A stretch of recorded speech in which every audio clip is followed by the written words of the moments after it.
What is situational awareness and how can you keep yourself safe?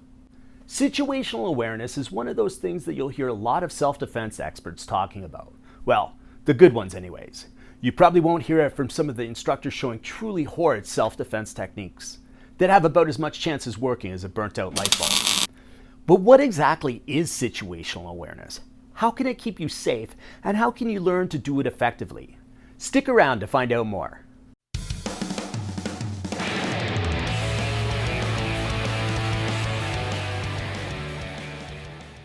So before we go any further, what is situational awareness?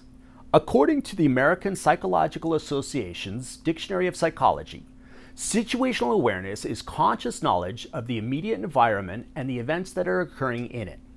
Situational awareness involves perception of the elements in the environment, comprehension of what they mean and how they relate to one another, and projection of their future states. Conscious knowledge of the immediate environment and the events that are occurring in it. When we look at things from a self-defense perspective, we want to look at how we can avoid being in this situation. Oftentimes, victims of attacks have tuned out and therefore have very little conscious knowledge of their immediate environment. Unfortunately, this is becoming a trend in today's society. Walking down the street with headphones on, getting lost in your music, texting while walking, or getting in your car in an empty parking garage and rummaging through your purse, handbag, or glove box before locking the car's doors. People tend to ignore their immediate environment, getting lost in the things that are more interesting to them, thereby not picking up on any threats that may be lurking nearby. What do you think? Do you know of any other habits people may have which may stop them from being aware of their surroundings? If so, let me know in the comments down below. Situational awareness is broken down into three elements: perception of the elements in the environment. What you want to do is train yourself to pay attention to the elements in your environment at all times. This does not mean that you need to be paranoid and look at everything you see as a threat. Aha! But be aware of the things going on around you. Always be assessing and profiling everyone you see and determining if they may be a threat. That old couple holding hands out for a walk? Probably not. That big guy with all the tattoos? Maybe. Let's keep an eye on him. Am I being politically correct in my profiling? Nope, and I don't care. I'm creating these profiles to keep myself safe, not to share with the world. I'm the only one that needs to view them, and I'm going with what I believe will keep myself safe. The point is, I want to pay close attention to my immediate vicinity and what is happening in it. This brings us to the first element of situational awareness: perception. Did you see the man walking down the street towards you cross over to the side of the street that you're on? Did you hear the person coming up behind you as you walk down an empty hall of a building? Do you notice the rowdy group up ahead who have obviously been drinking? These are just a few examples, but each one could be perceived as a possible threat. That doesn't necessarily mean that they are a threat. However, when you notice things like this, your awareness should be raised a notch or two. You should start to pay closer attention to what's going on. You can start to do this by always trying to assess everything that is happening around you.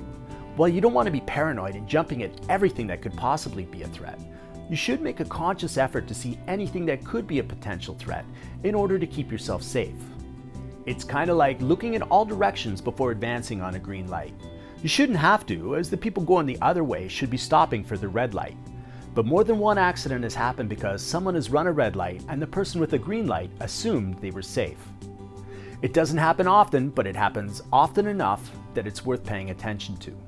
The same can be said when you're hoping to keep yourself in any situation. It doesn't happen often, but it happens often enough that it's worth looking out for. The second element of situational awareness: comprehension of what they mean and how they relate to one another. Did the man cross the street because he noticed you walking there and has ill intentions? Or did he do it simply because, like the chicken, he wanted to get to the other side? Should you be concerned about the person coming up behind you down that empty hallway, or is that just where they were heading to anyways? Is the drunken crowd up ahead likely to cause trouble, or are they just there to have fun?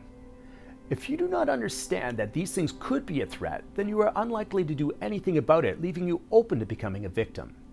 Again, not all of these situations are a threat to your well-being, but each of them does have the potential to become so.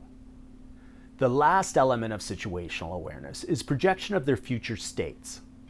This is where you need to take preventative steps in order to avoid negative consequences in the future.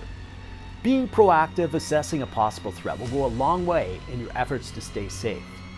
In the case of the man that crossed to your side of the street as he approaches, what if you cross to the other side of the street? If he starts to cross over again, you may have a problem. You can then start to formulate a plan on what to do about it. If he continues on his way, then no harm, no foul. You've not lost anything by taking this precaution. What if in that hallway you act like you've forgotten something, turn around and acknowledge the other person with a friendly, "Hey, how's it going?" Then started to walk by them in the other direction. If this person meant you no harm, they will likely acknowledge you with an answer and continue on their way.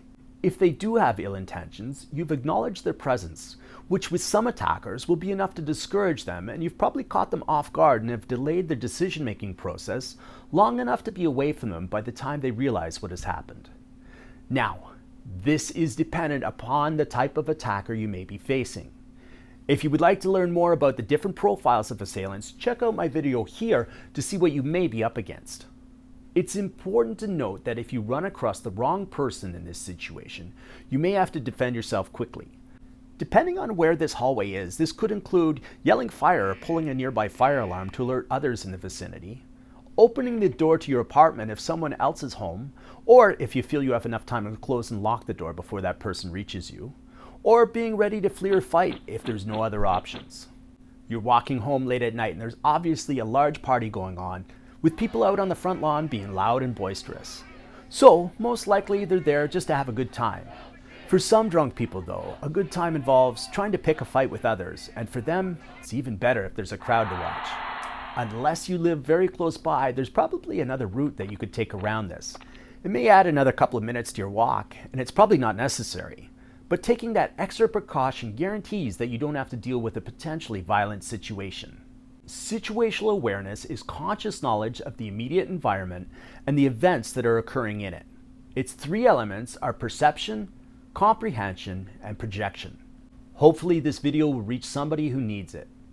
If you enjoyed the video, please smash that subscribe button below, turn on your notifications for new content, like, share, and leave a comment. I'll see you all in the next video.